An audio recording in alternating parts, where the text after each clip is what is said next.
দোকানটা একদম অ্যামাজনের জঙ্গল হয়ে গেছে। তো ঈদের পর থেকে কিন্তু আমাদের দোকানে প্রচুর কাজের চাপ।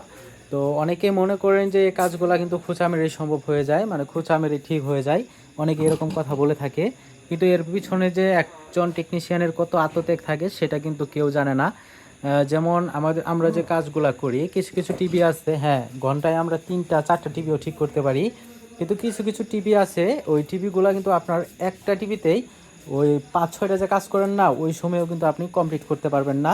যেমন কিছু কিছু রোগ থাকে, বা একটা টিভি দেখা যায় জং ধরে একদম নষ্ট হয়ে যায়, সেই কাজগুলো কিন্তু আমাদের কমপ্লিট করতে হয়। কিন্তু ওই কাজগুলো কিন্তু আসলে যতটুকু কষ্ট হয় ততটুকু অনুযায়ী কিন্তু বিল নেওয়া যায় না, ঠিক আছে, স্বাভাবিক বিল নিতে হয়। যেমন একটা কাজ করে, যেমন আমরা 10 মিনিটে দেখা গেল 200 টাকা নিলাম, ঠিক আছে, ধরেন 10 মিনিটে 200 টাকা নিলাম।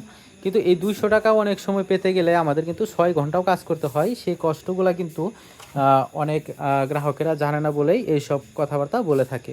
তো সকলে দোয়া করবেন আমার জন্য, যেন এভাবে আমি আরও কাজ করতে পারি, সততার সাথে কাজ করতে পারি, এবং আপনাদের ভালো সার্ভিস দিতে পারি। তো সকলে আমার জন্য দোয়া করবেন। আসসালামু আলাইকুম।